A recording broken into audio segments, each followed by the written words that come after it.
Oh my gosh, it's snowing so much outside. Oh my gosh, this makes my heart so happy. Oh, but getting to school.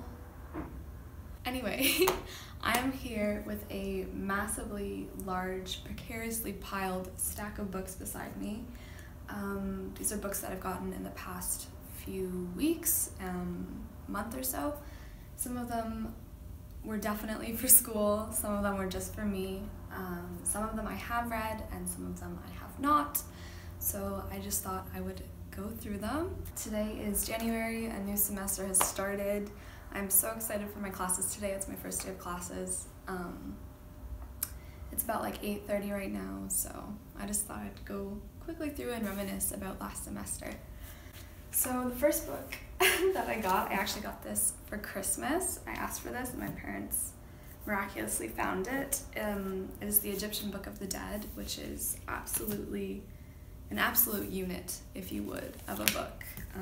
She's thick. She's a thick one. I am taking a course this semester. I actually have it tomorrow about Egyptian art and architecture and just everything, and I'm so excited. I actually have just recently switched into a double major for English literature and classics.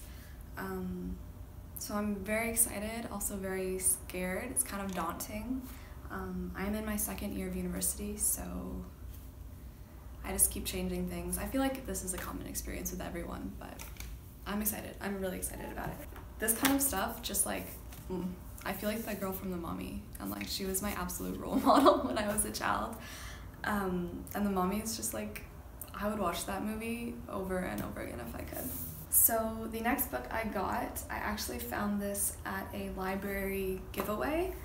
I'll just say now, like, most of these books are either like thrifted or found secondhand. I'm not the biggest fan of buying books like brand new, not only because they're expensive and I am a student, but I just like recycling. Like, Thrift Books is an amazing website. They have so many books and it's so cheap. So that's where a lot of these books are from, actually. Anyway, this one was not. This one was, as you can see, discarded, and like this breaks my heart. I'm like, me too. So yeah, I picked it up. I feel like this is one of those books that as a kid in your like elementary school library, everyone grabs this when they're going through like their Egyptian phase, which I guess mine was not really a phase.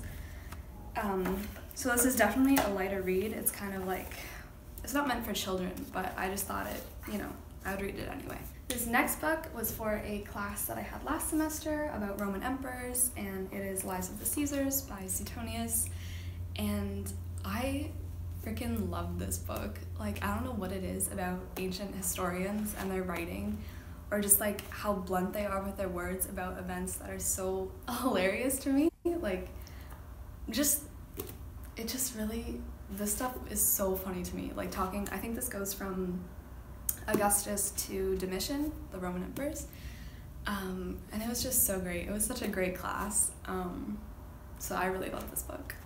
Next, we have Pincher Martin by William Golding. This one was from Thrift Books. This is for also a class I had last semester, Space and Time and Physics and Literature. So William Golding obviously wrote Lord of the Flies. I feel like Pincher Martin is definitely like a lesser known work of his, and honestly I read this the night before the class, so I read it so fast, but I kind of did not really enjoy it while I was reading it, but then afterwards I found that I enjoyed it more when I was done it, if that makes sense. I feel like that happens a lot with books. But anyway, it's about this guy, we'll call him Martin, and basically his boat like shipwrecks in the ocean and everyone dies, and it's about his mind, and he gets stranded on an island, and it's about all the troubles he goes through. But then at the end of the book you find out that he actually died in the shipwreck as well, and then the relativity of time in his mind was like the whole story. It's like, whoa. Anyway, spoilers. This next book was also for the Roman Emperors class. It's Tacitus. It's the Annals of Imperial Rome. I'm not gonna lie, I didn't read this whole thing. I did read a lot of it though. But yeah, I just love this kind of stuff. Like, it's so fascinating to me. It's so great. And this next book I found at a thrift shop downtown. I haven't read it yet because when do English literature students ever get time to read anything they actually want to? I'm just kidding.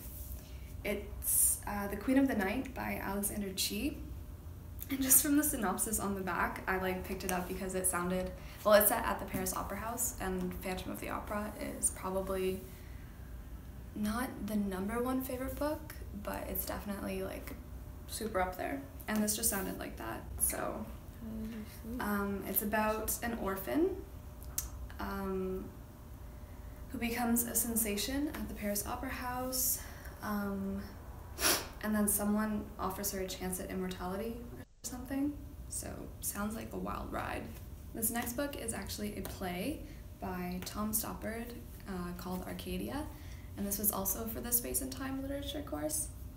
And I was not really expecting to like this. It's set between two times, one in 1809 in kind of Lord Byron's day, and then like present day in the 60s or 70s. And it's kind of about the discovery of entropy and all of that, and it was so, I honestly loved it. This was like 4 stars for me. It was funny, it was entertaining. I wish it was longer. I wish I had a chance to write about it last semester because I honestly love this so much. This next one was for my English criticism class, so it's Mary Wollstonecraft's A Vindication of the Rights of Women, and dang, what a heckin' badass. Like, look at this woman, look at her. I haven't read through all of it. We only had to read a few sections for class, but I will definitely be returning to this because I think just like everyone should read this. Not just, obviously not just even women, just like everyone. Like, it is so empowering, it is so eye-opening, and like to think of the year, like when she wrote this, girl. Next, we have Sexy and the Cherry by Jeanette Winterson. This is also for Space and Time. I tried to write my final essay on this, and then I was trying to do it on 2 books, and this one just it kind of got cast aside, honestly. It was a really good book, really bizarre, but I loved it. The pages are all kind of worn down now, which is my bad, but that's okay. I'm not going to say a lot about this because it's definitely confusing to explain, but it was good. Then we have Mr. Samuel Beckett's Endgame and Act Without Words. I did Endgame for my first essay in the Space and Time course, and it went super well. So although the play was honestly kind of frustrating to read, I also did watch the version with Michael Gambon and the guy who plays Professor Lupin. What is his name? Oh my gosh. It starts with a T, doesn't it? Anyway, bizarrely, I ended up writing about Schrodinger's cat in this. We're moving on. Next semester, those troubles are far behind us. This next one I also asked for Christmas, and my parents gifted it to me. It is called The Young Romantics, The Shelleys, Byron, and Other Tangled Lives. So it's not a novel, it's by Daisy Hay. It's basically like a biography of the Romantic poets and their lives and all the scandalous affairs that went down. And it just looks so interesting. It also smells really good, so that's a plus. But I'm super excited to read this. And just honestly, I just want to know more about Mary Shelley as well as a person, and her husband, obviously, but yeah. This one I picked up at a thrift store, and as a literature student, I am super ashamed to say that I have not read it yet. It's Dante's Inferno. Obviously not going to say a lot about this. People know about this. But I think this version is really beautiful because it comes with illustrations, and like, I thoroughly enjoy that. Like, I don't know. And it does come with the original Italian beside. I guess it is Old Italian, but I do speak Italian, so it'll be fun for me to try and decipher what is on the other side of the page. This one I did order off of Thrift Books. It still has the tag on it. Every so often on Thrift Books, you collect like points with your orders, and then you get a free book. So this is what I chose as my free book. It's Men in the Off Hours by Anne Carson. And it's basically like a collection of, or not really essays, but like poetry and discussions and just writings of hers about people like Emily Dickinson, Sappho, St. Augustine, Catullus, Virginia Woolf, and I think that's just so interesting to try to take these real people and put them together and throw them back in time. And I don't know, I've read snippets of it so far when I haven't been super busy with other things, and it looks really good. This one I also found at a thrift store, and it is The Haunting of Hill House by Shirley Jackson. I do not do well with horror movies, but books are obviously a more manageable sort of media with terror, at least for me. So yeah, this one I did buy from Chapters because I needed it for school really quickly, so I couldn't wait. It is H.P. Lovecraft's short stories. The one, I only needed one short story, but I bought like an anthology. So I had to read Dreams in a Witch House. And it was honestly okay. Like, I wasn't the hugest fan of it, but this one has like a whole bunch of other stories, and it's really nice looking, so I will definitely be reading more of this. Another one I got from Chapters, because obviously no one can resist the bargain books, was Mark Danielewski's The 50-Year Sword. I have not read this yet. This author, Danielewski, is the most bizarre person, I feel like. I'll talk about his other book that I had to read last semester in a second, but this book just looks really interesting. The cover has like puncture marks all over it. I don't know if you can see that. And then the back just said, "One sword will kill a season, one will kill a country, one I'm making now will even kill an idea." So, I don't know. It's just like super bizarre, just words going up the page every which way. And if it's anything like his last book I read, I will drown in this. Here is a book that has given me so much grief, so much trouble, so much anxiety. It was, how many pages was this? 700 pages of basically torture. House of Leaves by Danielewski. If anyone out there has read this, you will know the struggle and the pain, but also how amazing it honestly was.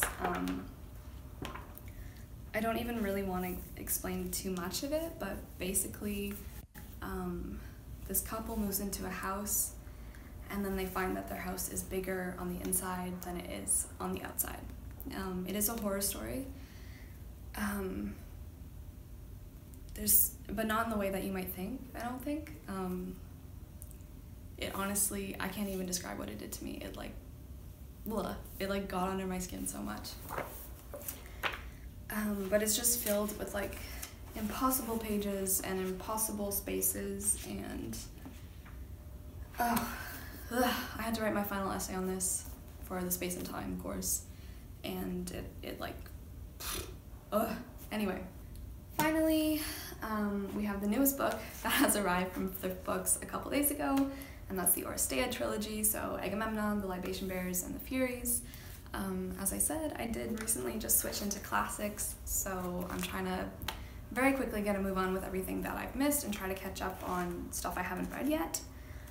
So I will be obviously ordering more Greek tragedies in the future. So those are all the books that I have acquired recently. I will add to my ever-growing collection of books that I haven't read yet. I feel like everyone always has that stack of books in the corner that like, you're like, I need to read those, but then obviously you just accumulate more and more like volumes, and it just gets so out of hand. Anyway, thank you so much for watching, and I've got to head to class.